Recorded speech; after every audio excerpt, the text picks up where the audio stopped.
Welcome to Fun is Fundamental. Fun is Fundamental is a podcast for those who realize that the enjoyment of life is about having something deep in our souls which lights our fire. It's for those who maybe have lost that fire and feel like they are missing out on the pleasures of life. In each episode, I will share recent fun activities and focus on why having fun is essential for good health. I'm your host, Alenia, and I invite you to take this journey with me and join the pleasure-seeking movement.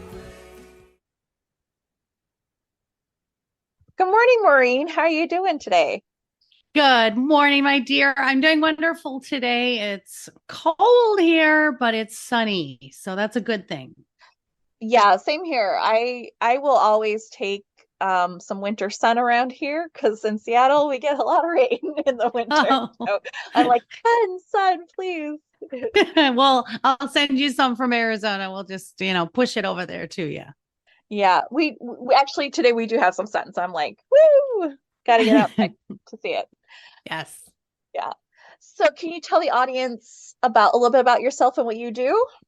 Absolutely. So my name is Maureen Scanlon, and I am a certified life coach, relationship expert, dating coach, self-esteem, self-image, self-confidence coach.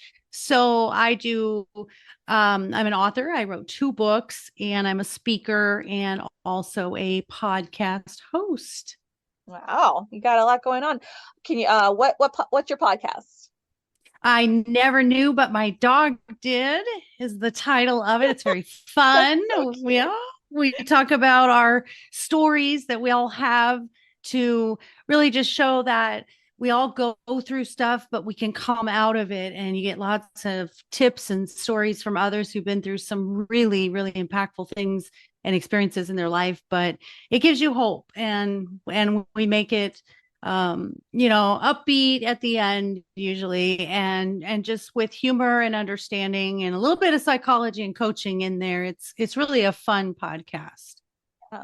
Sounds fun, and I love your title. How long have you been helping couples with their relationships? So I'm going into my 6th year of coaching, and I absolutely love it. And I have, 100% success rate, because really it's all about just tackling those things that we all deal with. It's one of those, well, I know I need to do that, but how do I do that? And so that's really the fun of it. And I really enjoy the relationship coaching when I see a couple come back and just really realize how to have a good, healthy relationship. But my favorite thing is the dating coaching as well. So Yeah, I feel like probably, especially now, a lot of people probably don't really know how to date. Things have like really kind of gotten wacky, I feel like. It is. It's crazy out there. And because there is so much online dating, we're losing a little bit of touch with having that confidence to get out there, realizing that we have a say in who we talk to, who we spend our energy with.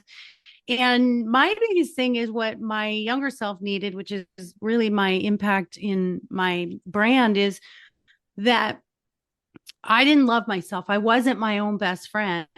And I always felt like I was this people pleaser. I was very codependent. And I feel like when we go out into the dating world, a lot of people just take what they get instead of saying, I'm going to be better with myself, and then I'm going to attract exactly what I want. So that's really the fun part of it, is seeing clients come back and be like, right, I decided what I wanted and it came and it's perfect. And, I'm in this relationship and I'm so happy. Yeah, it's actually funny. Like I was like doing online dating and things like that. And when I first started like kind of trying to like find someone, I was definitely like gonna like open just to taking whatever I could get kind of thing. And actually I had messaged my husband because I was just like, oh, you live in my neighborhood, kind of thing. But I basically was just like, I don't want to do like the like messaging kind of thing. I was just like, let's just meet. And now we're after like a month, we were like, yeah, I want to spend my time with you only.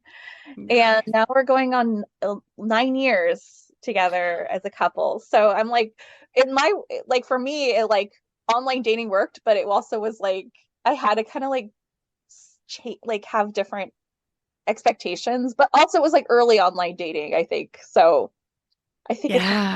Yeah. Well, congratulations on 9 years. So you're doing something really, really well.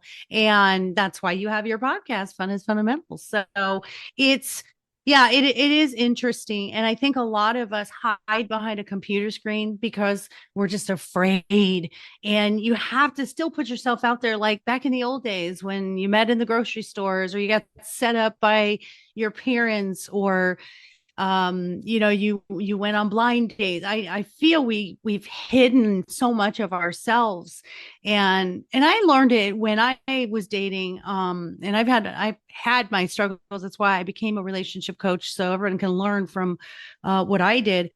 And I just learned to not waste my time. As I tell the women, don't waste your makeup. And you don't have to date every single person that comes across your message board. It's Mhm. really, for me, the way that I met my husband and attracted my husband was I just set this bar. And in my coaching, we create an avatar of everything that you want as a soul match, not just blonde hair, blue eyes, 6 foot tall, but really, what do I picture my life with a partner being? And when they create that, I tell them, put it somewhere visual, like a vision board, put it somewhere on your bathroom mirror, on your fridge, read it every day. And don't be afraid to ask for specifics. I think that's kind of our thing. It's like, well, it's got a lot of the stuff I want, but maybe not everything. Mhm. Well, then you're only if you're asking for 50% of what you want, you're going to get 50% of what you want, right? Yeah. So whatever you focus on is what you're going to get. So, aim for the stars and really picture this perfect, mate for you. And I think all been told, yeah, I feel like we've been sort of told to dim ourselves down or don't have such high expectations, or this is my favorite one, nobody's perfect. I hate that because maybe not, we're not looking for perfection, but you're also not you have to look for what's perfect for you. Mhm. And that's really the key is don't overlook things that aren't perfect for you. Yeah, definitely. Do you think that like there's like a lot of talk about people like this like loneliness epidemic kind of thing? Do you think a lot of people that's partly why people are settling for just like, hey, you're here kind of thing? I think it's a double-edged sword. I think COVID brought out the realization that we had to look at our lives and say, wow, am I happy where things are? Because we literally had to come inside physically, but we had to come inside mentally and emotionally too, and evaluate our lives. And so a lot of people were in relationships that weren't fulfilling. And then they, said, maybe I want something different. The divorce rate did increase, but excuse me, I do feel like there was this increase in anxiety and depression, and people got in their comfort zone of staying internal and becoming more introverted than extroverted. And so Mhm. I think we have to have this balance, and especially getting out of the comfort zone, because I think a lot of people got into a comfort zone, and now in the aftermath, we're trying to get back out of that comfort zone. That's important. Yeah. Yeah, especially not just in like people that are currently in relationships, but obviously with people like dating. That's a huge like it's dating is really uncomfortable. You know why it's uncomfortable? I love that you just said that. You know why it's uncomfortable? It's because of the perspective around it. So what happens is we keep this in the forefront of I want a partner. I don't want to be alone. I don't want to die alone.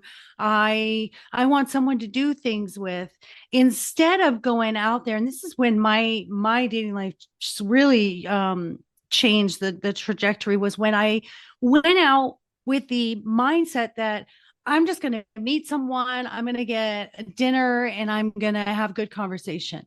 And when I didn't have the expectation that I'm looking to find my mate, it wasn't uncomfortable anymore. It was just a few hours of my life getting dinner and having conversation. Mm-hmm. So it really took the pressure off. And I think that's what we do, is put way too much pressure on quote unquote dating and finding someone. Yeah. There's also like this movement of like kind of self-dating. Do you feel like kind of like just like taking care of yourself kind of thing? Do you feel like that like helps you to find, maybe eventually you will find your mate by knowing yourself and cherishing yourself, that kind of thing? 1,000,000%. It's everything that my brand is, which is learn to be your own best friend. And I love the term self-dating. I love that you said that, because you're never going to find anyone that matches you until that you'll be happy with, until you love yourself more. And it's not selfish. We've been taught it's selfish to think of ourselves first, but I'm telling you, I was in, a bad marriage. I was in narcissistic relationships, abusive relationships. And this is why my concept is the dogs. Everything about my brand is the dogs, my books, all of it. And yeah, I was sitting one day, my boohooing. I finally had another breakup, and I had moved him in. He'd moved out, and I was just sitting there like, wow, all of this history of these bad relationships, the only thing that's common in it was me. So I must be doing something wrong. And there were tears, there was deep work, there was journaling. And those nights when I'm just sitting there in my pajamas, eating my chocolate ice cream and boohooing, I'm looking over, and I've got one dog on the side of the bed, like protecting me. And I've got another one on the bed, like just looking at me and licking my tears. And I had this epiphany aha moment when I looked at Jade, my little chihuahua, and I saw this unconditional love in her eyes. And it hit me. How come you don't love yourself like that? How come they can love you like that, but you don't love yourself like that? And then I began that journey of self dating, which I love that term. And I joined meetup groups, and I went hiking by myself. And I just really went out there, put myself out there, because I'd never been alone from 18 years old till 45. And I remember sitting at a Starbucks for the first time by myself with a book, just like mortified, like, oh God, I'm such a loser. I'm by myself. Like this concept I had that if I was alone, I wasn't worth something. Mm-hmm. And then it all changed when people started interacting, and I started making friends and really having fun. I'm like, hey, I am kind of fun. I am kind of lovable. What was I thinking? So yes, you have to self-date before you can go out there and attract the best person for you. Mm-hmm.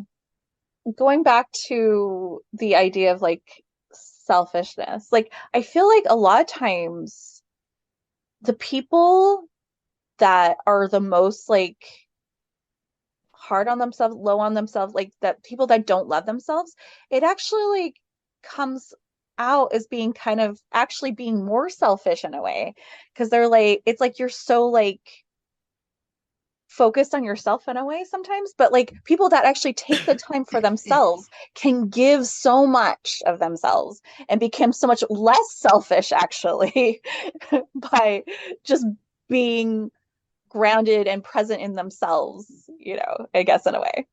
That was so beautifully said. I can't even top that. I absolutely love that you said that, because you're right. The more you love yourself, the more you want to give to others, and the more you give to others, the more you attract those who give to others as well. So you've got like this law of attraction, which is like attracts like. But I love that you said that, because it is when you sort of stay in your bubble of, I don't want to date, or I've been hurt, or it's too much work, or I'm not ready. This is a big one for women who've been single for a long time. They have a really hard time giving up that independence, or changing their lifestyles. Well, you can't be on the fence. You either want a relationship or you don't. If you're happy without it, great, stay there, but you can't be half in. And I love that you said that, where it can tend to be a little more selfish because you're not open-minded about people. And people who love themselves are open-minded. Like I can go out into the world and anyone I run into, I'm willing to hear their story. I'm willing to be empathetic and sympathetic and make friends wherever I go. So you are absolutely right. That was brilliant what you said. Thank you. Also, going back to you talking about how your dog looked at you. It's so sweet. Like so often there are people around you that like really love you and really see you for who you are. Do you have any inklings about why we don't see that in ourselves? Yes, it is a repetitive thing that we've told ourselves and or that we've heard from others. And of course, with my background in psychology, 0 to 6 years old, that's where a lot of this programming happened, was when we were told or we heard or we witnessed this less than self-image. And so what your job is to counter anything that's not serving you. So any of that, it's about the tapes that you play in your head every day. And in my coaching, I call it passengers on the bus. So you're driving the bus, but there's passengers behind you, meaning all your negative thoughts, negative memories, negative traumas, and you can turn around and address those, but you're going to crash. Or you can ignore them, but they're still going to be on the bus. You're not letting them off. Or you can pull the bus over, take a moment and say, we're not doing this. This isn't how we behave. So you can either get off the bus or you can be, in a figurative way, you can be positive. You can help me along this journey. So it's really, really key how we speak to ourselves, letting go of whatever you've heard about yourself or you're saying about yourself, and recognizing that self-talk is your very first step. Mm-hmm. I've never heard it expressed in that way, of like it being like a bus, but I really like that analogy to explain like the voices, the things that are saying these things to you. Yeah, it's a good visual. I'm a very visual person, so I love analogies, and it drives my husband crazy sometimes. Yeah. Moving on to kind of more long-term couples, what are the most common problems that long-term couples have to like keep their relationships fresh and moving forward? Yes. Number one, lack of intimacy. Intimacy is into me, you see. And that is a lack of connection. And why do we lose the connection? Because we're not nurturing it. You quit watering a plant, it's going to die. Well, you quit watering your relationship, it's also going to die. So it's really nurturing it and not assuming that person's going to stay with you because they have to. It's because they want to and they choose you every day, and vice versa. So connecting, time, commit to it. I know life is busy, and I say life gets in the way of living a lot of the times, but anything that you neglect will eventually leave. That's the way of it, of anything in our lives that's needing to be cared for. Yeah. How can couples improve? Like, what are some things that people can do to improve their intimacy in the relationships? So intimacy is way more than sex, but sex is a part of that. And so number one is, and I tell every one of my couples, you got to have a weekly date night. You have to. And that doesn't mean get all dressed up, go out, whatever. You can. And I love that. I think being in a different environment really enables us to communicate. You can laugh and joke at other couples and be like, hey, they're on their first date, or hey, I think they've been married for 30 years. They're both on their phone. And, but it's getting out in that environment and doing something new and fun. So fun is fundamental, and we're going to get to fun. But also, if you are not being intimate in the bedroom, then you're also lacking that connection, because I believe if everything's right between a couple, whatever things that happen in your everyday lives, you work on it better as a partnership. So schedule sex if you have to. I know it sounds crazy. I tell my couples, if you are not having sex, I'm going to schedule it for you. And they're like, Maureen, oh my God, yep, I am. I'm going to make it happen. If you're not making it happen, I'm going to make it happen. So the communication, I think this is probably obviously the biggest thing in a relationship is communication, but I'm going to add to the communication factor. And it's the ability to be free to speak who you are and your truth. And we can have communication, but a lot of couples are just superficially talking and they're not able to say, hey, I'm having a really hard time when this has happened, or this is how I feel. So I think checking in with each other I always, with my couples, I make them do an exercise every night on the couch. It's called couch time. Check in mentally, physically, emotionally, spiritually. How are you doing? How does that feel? What happened today? What's on your mind? What's on your heart? And you feel heard, you feel loved, and you feel free to speak what you're going through. And that's important. Yeah. Yeah. Physical intimacy, people think about a lot, but emotional intimacy is also often lacking in relationships for sure. Yeah. These days, I saw a statistic that was about like 70% of women at some point have low libido. And I know this is a problem for men a lot too. There's a lot of men that are like needing like Viagra and things like that. For those that are having problems in that regard, do you have any tips to help improve their sex lives? I do. I really do.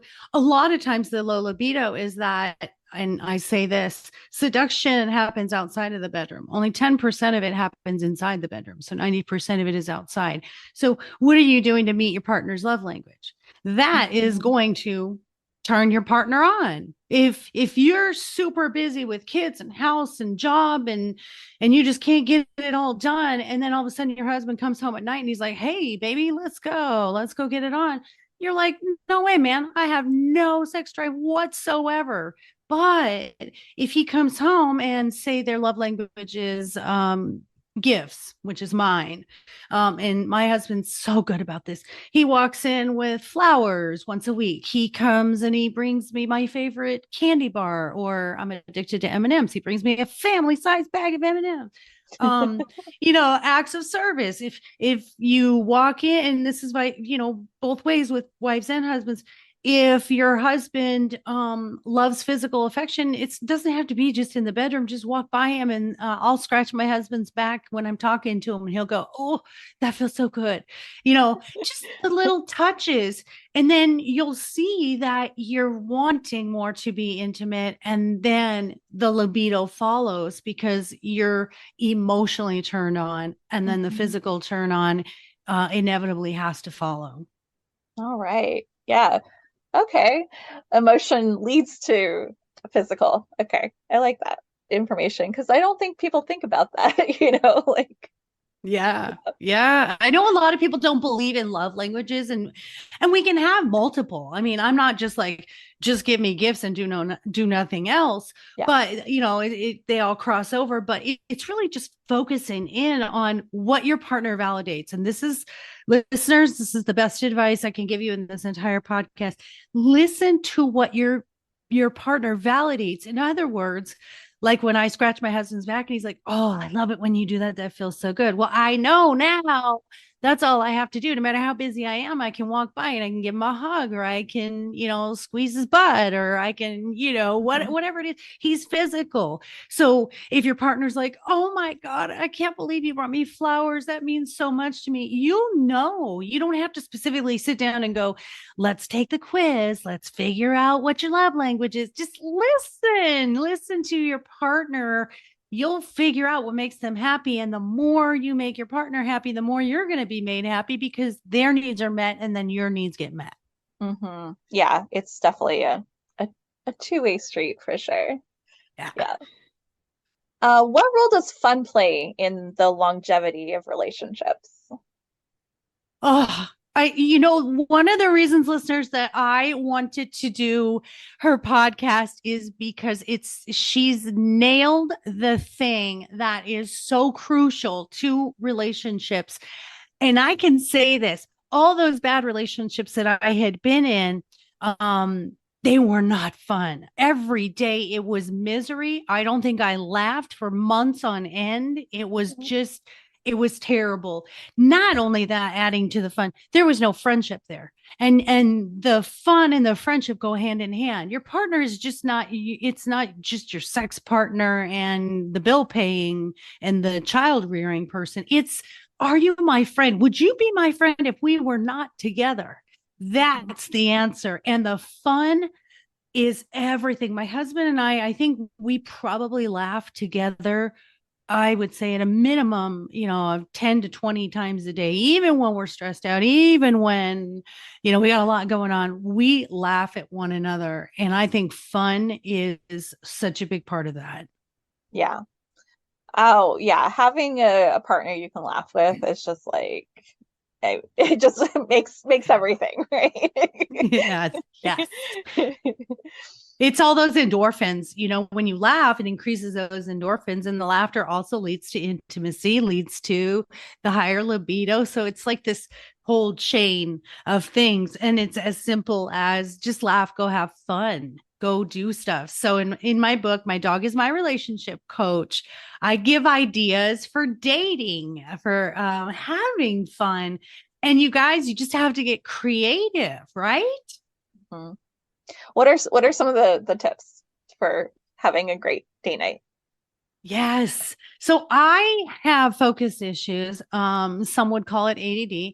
So I have a really difficult time sitting down watching a movie, and I don't want to do dinner and a movie. That's just, to me, sort of, I wouldn't suggest it for a first date, for just dating someone. And I wouldn't suggest it for dating in at your partner, your long-term partner. I mean, you can sit down and watch a movie together, but you better be snuggling and you better be, hanging out on the couch. But some of my ideas for mixing it up for creative date nights is this one's my favorite. And I always tell my couples, come up with a date jar, and you guys both write down on paper ideas. And you can have one that's like, this one's going to take a while to do, vacations or weekends away. So you can do the little more, we save money for this one, or we do this one when we have more time. And then there's just the everyday one. And we have a house rule in my house. Unless weather or health permit, you cannot say no. Mm-hmm. So we love museums. So we always do museums, and then we sort of challenge each other to remember some of the facts that we saw at the museum afterwards. For my birthday this year, my husband said, "What do you want?"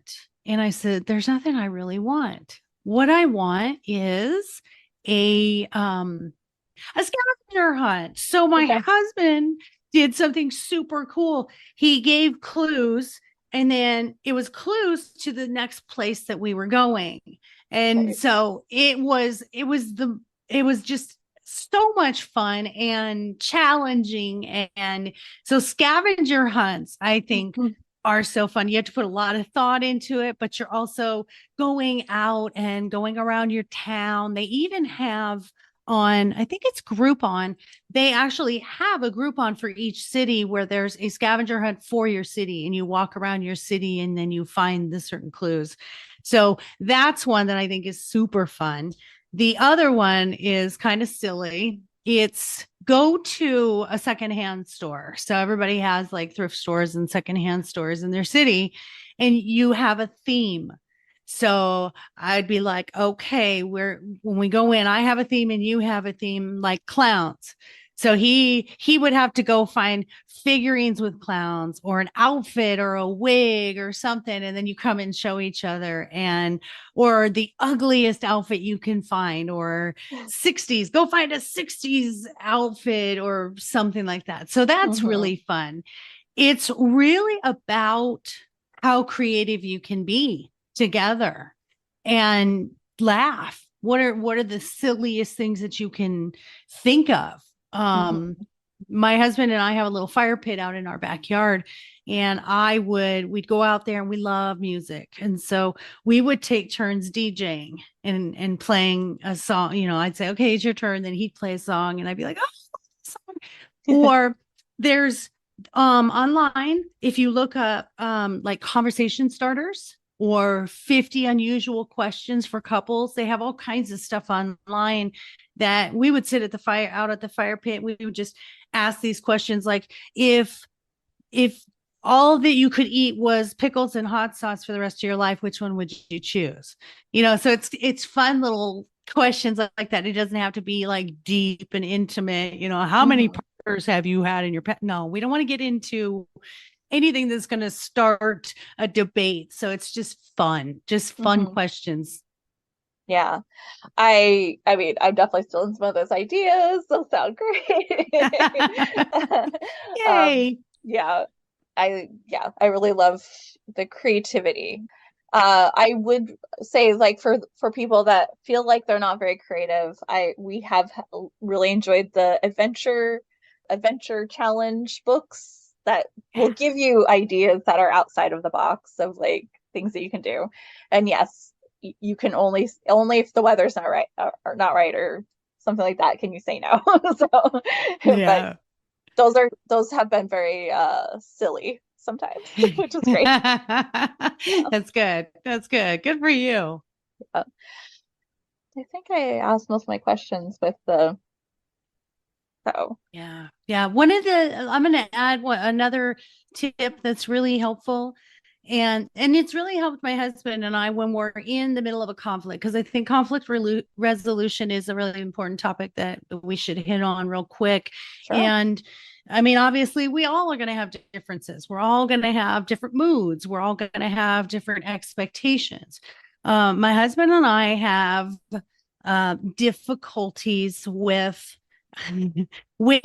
organization ideas, and we both are very OCD, and I have a way that I want it to be done and he has a way that he wants it to be done.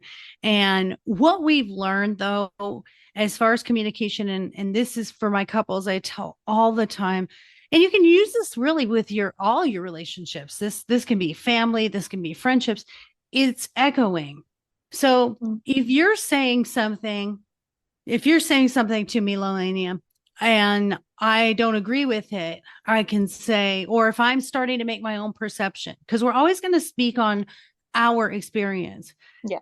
So, and this is especially important when you get triggered for something, because it has nothing to do with the person saying it. It has everything to do with the experience you had with someone else. And they call that transference. So I'm going to get mad at you for something someone had done to me years ago. So I'm going to transfer what they did to me and I'm going to put it onto you. And now we're going to have a conflict and misunderstand each other. So the echoing is really important. And what you say is, so what I hear you saying is this. So here's something that is pertinent for us. My husband and I are in the process of packing and moving. He says, well, when we get to the new house, we'll decide where we're going to put everything. And it stopped me in my tracks. It was a trigger. And I'm like, excuse me? What I'm hearing, my perception in the back of my head is, you're going to try to control what I do? Now, that's not what he meant. That's not what he was saying, but I'm transferring what someone else did who didn't let me do something I wanted to do, right? Sure. And so I echo and I'll say, so what you're saying is you don't trust that I'm going to put the silverware in the right drawer. And he comes back and he's like, whoa. That's not what I meant. I meant everything is going to be together. We're just going to do everything together, Maureen. And I'm like, oh, okay. My bad. I was a little triggered there, and that freedom to come out and say, ooh, you know what? That was me. I was triggered. I didn't realize that was still in there. And I was triggered by that. So echoing is really important, because then you can hear what someone else is thinking about what you've said, and you can clear the air right then and there. Yeah, that's a very good tip, because we all interpret things in a different way sometimes. We only have one lens.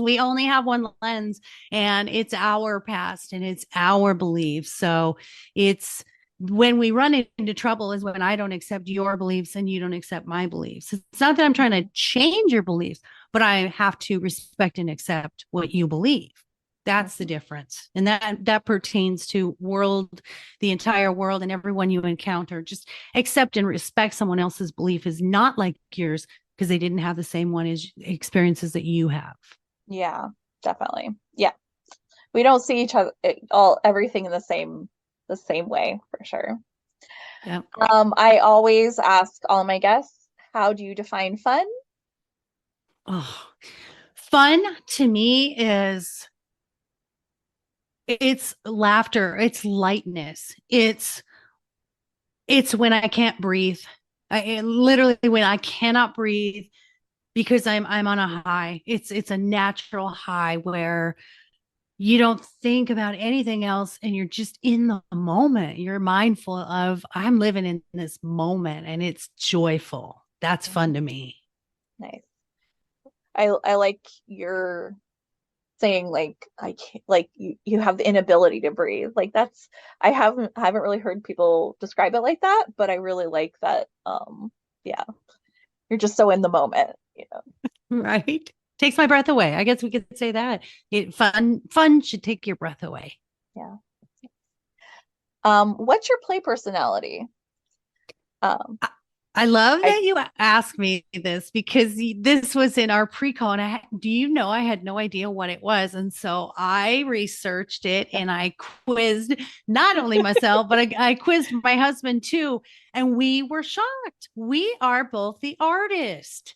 oh, And the interesting thing is, and listeners, this is important, never assume. Never assume you think you know what your partner is, whether it's their love language or their play personality. We were both surprised. Now, get this, my husband's an engineer.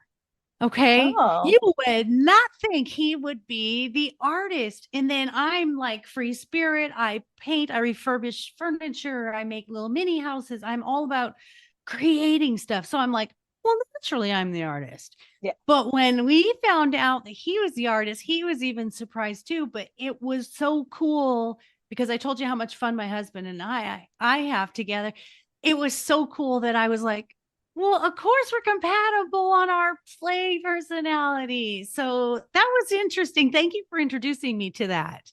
I'm so glad that like was like a realization and brought you together. I actually think engineers are actually very, even though they have to use like math and science, they're actually very, I feel like they're very artistic. They're very creative. You know, you have to be creative, I feel like, to be a good engineer. So I I could see agree. it. Yeah. I completely agree. It's like architecture. Yeah, you have to do blueprints and measurements and all that, but he has a vision. He's a visionary. Yeah. And I love that about him because what does he call it? Spatial. I don't know. It's like spatial intelligence. Like I can't fathom how someone can take a flat piece of land and envision a building or houses, or I don't know how they get from A to Z. And he's very creative and he loves art. He absolutely loves art because we go to museums. That's what I was saying to you. We go to museums. So you're right. You're right. Never assume that you know. Yeah. Yeah. When's the last time you laughed so hard that it like hurt? Oh gosh. Oh, recently. I mean, we do it all the time.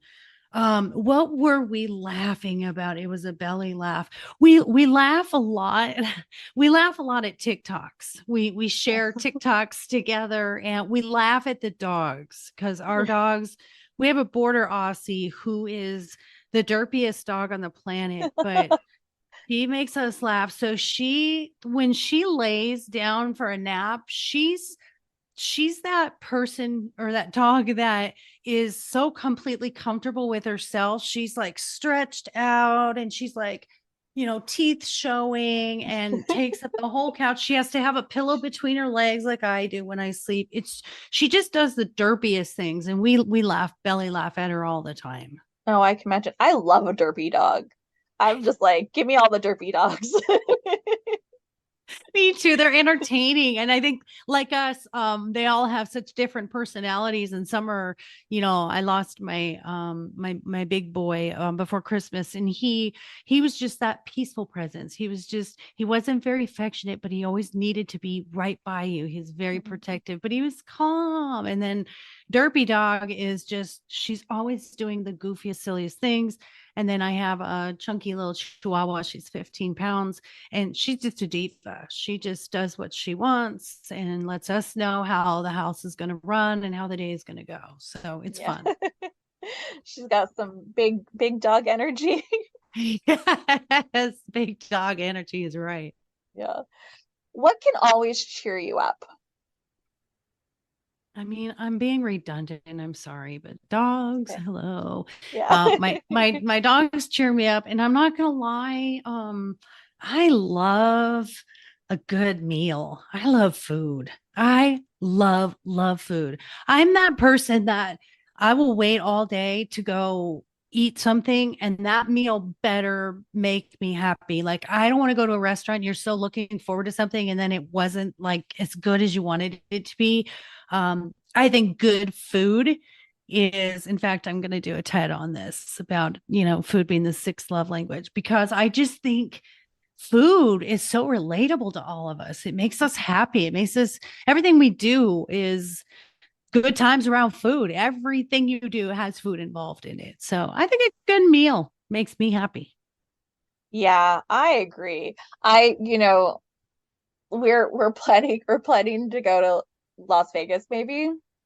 And I'm just like, I just want good food. It's like the main thing. I'm just like, I just want I want Yeah, like, the that breakfast buffet at the Four Seasons, like I know. Yeah. that. That's how I plan my travel trips. Like, I want to see stuff and I want to have adventure and have fun. But like, the other part of it is, what kind of restaurants do they have in this area? Like, I want to try, especially, being open-minded. My palate is very open to trying anything. I mean, I'll try anything except for insects. And, you know, I'm pretty open to culture, different cultures. I would like and engulf myself in a culture, and food is the way that you do that, because that's, again, people speak through food and meals, and that's love languages. So yeah, I love to plan travel around food. It's great. Yeah. Well, it's the heart and soul of people. Like, if you want to understand a culture, you learn about their food. You eat their food. Like, yeah. Yes. Oh, I love it. I remember there was a show on cable. I can't remember what station. I think it was A&E. Andrew Zimmern, where he would go and he would Okay. Yeah. literally like go to the people's houses, and they would be cooking in their huts. And I loved that show because he got right into it. It wasn't just like, I refuse to eat like from corporate places, when we're traveling. Like, I'm not going to an IHOP when I'm in Egypt, come on Yeah. now. But Andrew Zimmern like got to know the people, and that to me is part of that food culture. Is I want to know the people, and where did these recipes come from? What are traditions that they carry forward, and why is this so important? Hawaii is like my favorite place, and I will do a luau like all day long, because I love all the different foods and the environment and the happiness surrounding in that luau. It's just, all of it is just, for me, spiritually fulfilling. Yeah. Totally hear you there. What makes you feel luxurious? Luxurious. Don't laugh at me, but my absolute favorite thing that I own is my hot tub. I just, I feel so fortunate that I can just, at the end of the day, we put music on and him and I just go and we just relax. And it just is that kind of awe moment where it feels like luxury to me. It feels like I'm so blessed to be able to really enjoy this self-care moment and have fun. Yeah. I'm not gonna laugh at A hot tub? That sounds awesome. I'm like obsessed with my hot tub. Like I got it for my birthday, I think last year. And I think there's only been maybe a total of 7 days I haven't been in it. Wow. Wow. Yeah. Yeah. It's great health wise and mentally. It's amazing. So yeah, everybody needs to get a hot tub. Yeah. If you could have a meal with anyone, dead or alive, who would it be? Oh, hands down, hands down. I don't know if anyone has seen the show on Netflix where it has the Dalai Lama and the bishop, and they're like Oh. two. Have you seen it? And I don't think Oh, so, but I feel like I've seen clips of it. oh, you have to watch it. It's called Finding Joy in the Troubled Times or something like that. And these are like two of the biggest spiritual leaders that, and I don't know if I don't think they've passed. And they're just amazing. And they get together and they're like little boys. You talk about fun is fundamental. Watch that show. The two of them are like two little kids together and they're constantly like touching and holding hands. And Aw. one is Christian and one is Buddhism. And they have no qualms about their friendship, how much they love each other, what their beliefs are as far as, humanity and kindness. I want to sit with the two of them. I want to sit right in the middle of them and I just want to hug them and I just want to hold their hands and I just want to listen to them interact. I just think they are fantastic and that would be a dream. Yeah. Yeah, sounds beautiful. All right, let's do a little word association. What do you think of when you think of joy? Family. Music. 80s. The ocean. Hawaii. Money. Abundance. The forest. Forest. I don't have one for that except a bear came to mind. Oh. Travel. Dream goals. Summer. Meditation. Flowers. Husband. Peace. All I could think of was planet. Yeah. Yeah. I want peace on this planet. I do too. I'm trying, girl. I'm trying. You're doing your part. You're doing your part. I mean, we have to start somewhere, right? It's right. Got to be the ripple in the lake or the ocean, right? It's just starts with us. Just be the pebble that starts the ripple. Yeah. What's your favorite mode of transportation? You're gonna love this one. My favorite mode of transportation is Shasta, and Shasta is the name of my convertible. Oh. And the reason I call her Shasta is the paint is called Black Cherry. And when I bought it, I asked the guy, what am I going to name her? And I said, the color is Black Cherry. And the first thing he thought of was the Shasta soda, the Black Cherry Shasta soda. And it was for me, it was a validation. It was my dream car. I said I wanted to be convertible Barbie. And I used to have a company car and I did not like the company I was working for, the corporation that I worked for. It was just stressful and it just really was not where I belonged anymore. I outgrew that.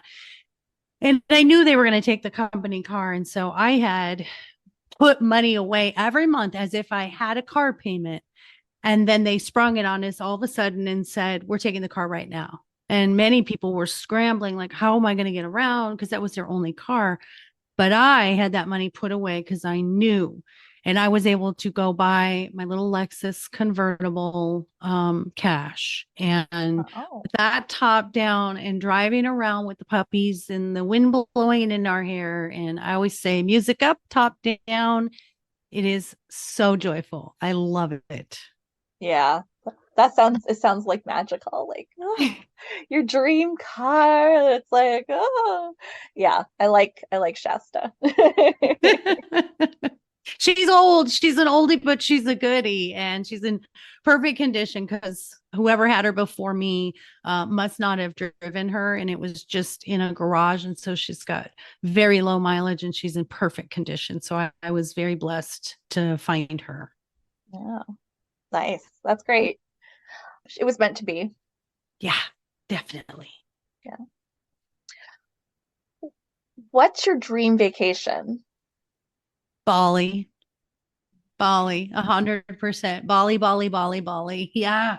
I it's the most spiritual place I feel on this earth. And to go and do some spiritual walking and just to be out there in nature and meet some really amazing spiritual guides would be super cool to me. That's my absolute dream. I have to get to Bali. Yeah. Do you remember your dreams? It's funny that you say that. I had a session with someone. My daughter got it for Christmas for me with this healer here in Arizona. And we went, and it's called an emotion code session, emotion code. And they help to heal you from anything that's stuck subconsciously that you don't know about.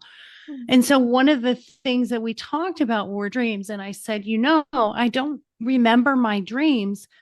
And I think I stopped remembering my dreams because I was having like a lot of dreams about like violence and ending, like my life ending. So, Mm-hmm. and she said, that those are not necessarily bad. She goes, the meaning behind those a lot of the times is just change. So she said, before you go to sleep, and listeners, I'll give you this helpful hint that she gave me. Before you go to sleep, you write down, I will remember my dreams. And you keep a journal next to you, a dream journal. And then before, like, you lay back down and then you just lay there and you just say, I will remember my dreams. I will get messages from my dreams. And then as soon as you wake up, before you do anything, write down what you remember. And immediately, like, don't get up and go to the bathroom. Don't get on your phone, and then write it down. So I've been doing that, and I have been remembering my dreams. So most of my dreams now are, I think it's cleaning out. So when you dream of people from the past, it's that last place where it's still in there and it needs to be removed. So you can deal with it consciously and say, I let that go. I let them go. That contract has ended. And that's what I've been doing. Yeah. That's good that were able to like turn that corner to be able to like be able to process. Yeah. Yeah. Yeah. How about let's do two truths and a lie, and then I'll let you go. All Um, right. I love it. Okay. Are you ready? Let's see how good you are. All right. So I have done stand-up comedy, number one. I was asked to be a kept woman by a mobster. And I was approached by Tony Robbins to be a part of his life coaching program. I'm gonna hope that it's the mobster one because that just sounds so like terrifying. So I'm gonna say that one just because that's what I hope. Nope, No. that's true. Whoa. Oh my goodness. That's absolutely terrifying. Well, I hope it's not the Tony Robbins one that's not true then, because that sounds amazing. False. Ah, darn. So you've done stand-up comedy. I have. I did. I've done an open mic. I've always wanted to do it. It was a bucket list thing, and it was the most fun ever. But it is difficult. I have to say, guys, you need to respect those comedians because coming up with 5 minutes of material it's a lot, and you got to keep your audience in the presentation. So it's a practice thing. But yeah. So when I tell you I have experience dating and relationships, I bring not just my knowledge and education and credentialing, I bring my experience. So I used to be a karaoke hostess at a bar, and I would get approached, all the time by people. And I was once asked to be a dominatrix for someone. And so this particular situation, I was approached by this really big, Italian, just a very large man. And he approached and said, "Hey, my boss wants to talk to you." I was like, "Oh, okay." So yeah. So I went over to talk to him, and he had like all the entourage around him, and he would say, "Hey, I need to talk with her. You guys need to like step over here for a minute." And yeah, he basically just said, "I will pay for I was a single parent at the time. And he said, "I will pay for your apartment. I want to set you up, and I want to take care of races for your children." And yeah, all, Wow. all, all the things. So yeah, as tempting as it was, my alarm bell said, "Don't do this Mhm. because not all the money in the world is probably going to be worth what you're going to have to go through." So yeah. Yeah, no, for sure. Because, if it doesn't work out, like, yeah. Cement shoes in the leg. No, thank you. I need to be around for my kids. But no, he was a very nice gentleman. But he was quite the character. And I don't think he's been told no very often. Um, but that's kind of who I am, is like, no, I don't do anything that doesn't serve me well and that isn't on the up and up. So yeah. Yeah. Yeah. Yeah, for sure. And it's like one of those things, it's like, if this money is coming from mob activities, that's dirty money too. Like, there's your safety to think of. There's the fact that like what's going on for this money to exist. Like, yeah, just too much. That's not. I didn't dive in and I didn't ask questions where the money was coming. It was just kind of that I just kind of knew with the whole bodyguards and just his demeanor. And maybe I was stereotyping, but I just, for me, that was my perception. And then, you want to take care of me and I just need to be at your beck and call or whatever. So I didn't dive too deep into what all it was entailing. I mean, in the minute he said, "I'll take care of everything," I was like, "No, that's okay. I'm good. Thanks." Yeah, yeah. You obviously are smart enough to avoid that. So Fun story though. fun story. I mean, now you're like, I got a great story for you. Let me tell you. I love characters though. I aim to meet characters out in the world. I think people that have these fun, kooky things about them and personalities. I love characters because I just think it makes life interesting. I think you've got to give everyone a chance because you have no idea, no matter what their status or stature is, like, be open to everybody, be kind to everybody, be willing to hear everyone's story. I've met the most interesting people, and I don't care, whether it's the janitor to the president. They're all equal. Everybody's equal to me in my eyes. I don't look at people, I look at souls. And I have just met the most fun, entertaining, kind people in the world. So if I can leave listeners with anything, it's that: be open to everybody. Yeah. Oh yeah. I mean, people are very interesting. People are amazing. Like, there's, you know, there's so much possibilities and types of people, and yeah. Yeah. But society tends to like shy away when they see someone acting different from everyone else. All of a sudden, there's this mob mentality of judgment. And, I don't believe that way. I mean, I would be the one that would step out of the crowd and go up to the person and be like, hey, what's your story? Talk to me, and that's what I'd like to see everybody do is just let's start accepting and be inclusive to everyone. Mhm. Let's just love each other for who we are and what we've been through. That's the Yeah. key. Yeah.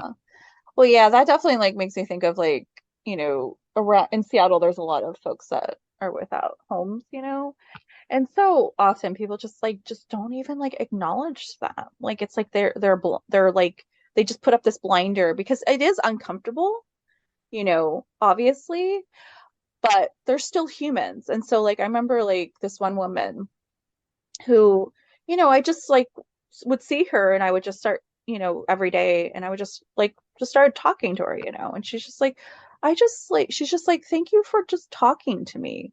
Like how, like there's so many people that just don't acknowledge my existence even, and it's not, sometimes it's not even I obviously like I need money, but like just you like smiling at me and saying hi like makes me feel better even if you don't have anything today, like that kind of thing. Yeah. And it just like really affected me, that like I was just like I'm so sorry that you go through that every single day. Like the dignity of just like being allowed to exist in a way. Right. Can you imagine feeling that unworthy that people can't even acknowledge your existence? And that's, yeah, it's absolutely heartbreaking. And you know what it is, though, if we look at it from a human psychology perspective, it's that she represents our fears. We're all one paycheck away or a couple paychecks away, they say, from Yeah. being that. And when we see her, it's not about her, it's about our fear of becoming that, of losing everything that we have. And unfortunately, humans are run on anxiety and Mhm. fear. And that's it's a shame if we could let that go and just live in that moment and have humanity every day with one another. Mhm. So yeah, it's a reality, but we can at least our listeners can be a part of the change they want to see in the world. And with what you Yeah. said and what I think we could all do, maybe just one person at a time, one life at a time. Mhm. Yeah. Well, yeah, we all make a difference in the people that we touch every day. So, yeah. Yes, ma'am. Well, thank you so much for being on. This was such a great conversation and something I really needed today. So I really appreciate it. Where can my listeners find you? Oh, thank you so much. It was such an honor to talk to you. You're such a beautiful soul. Thank you. I am at lifecoachmaureen.com. And as we talked about, I do life coaching, dating coaching. I'm actually also going to be expanding into doing some dating coaching and life coaching for neurodivergent and spectrum folks, which I'm Nice. so excited about. So, it's something I'm studying right now, and looking forward to doing that with that demographic for sure, because there are extra challenges there, but I also think there's just a pureness there and their willingness to go forward and do those things and take the tips and the guides and the meet those goals. So I'm looking forward to starting that. And then my books are on Amazon, Barnes and Noble. I believe you can even order them on Walmart, Target, and Outskirts Press. So they're Great. everywhere. And also they're on my website if you want to buy them. The first one is My Dog is More Enlightened Than I Am. And the second one is My Dog is My Relationship Coach. And I'm in the process of writing book number 3. You guys are going to love it. It's a little secret, but it should be out hopefully the end of 2023. So that'll be something to look forward to. And then also my podcast, I never knew, but my dog did. And all platforms where you can find them. And I think that's, and one other, I have a online doggy boutique where we make homemade healthy treats. So there's only 3 ingredients. There's no preservatives, no dyes, everything healthy for your puppy. And we have like bandanas and safety products, water bottles, and fun stuff. So that's going to be expanding as well. And that's mydogiseverything.net. So I think that's everything. That's so cute. Yeah. You're a busy woman. Busy is good. I always say if your inbox is empty, no one cares, right? So keep that inbox full. Yeah. Well, and if it doesn't matter how busy you are, if you're like loving what you're doing, like it's not like overwhelming or something like that. You're just like, yes, I get to do this. That's it. It's a get to, and doing podcasting and all that stuff. It's a get to for me every single day. There's no have tos anymore, especially retiring from corporate after 25, 26 years. Now the freedom is, it does, as my mother says, if you love what you do, you'll never work another day in your life. Mm-hmm. And I truly feel I don't work a day in my life, even with everything that sounds like I'm busy. I love it. It doesn't feel like work. So thanks. Yeah. You want to be doing work that you don't want to retire from. There you go. And create a life you don't want to run from. So we'll make that a twofold, right? Work-life balance. Yeah, definitely. Well, thank you so much. You're wonderful. I'm so glad that we're here and that you're helping so many folks. And thank you for being on. Thank you for having me. And you're amazing. Keep doing what you're doing. And listeners, I hope you guys all share and give her 5 stars, because she's absolutely amazing. And I'm sending big hugs to you and your family thank you for your loss. So thank you so much. Thank you.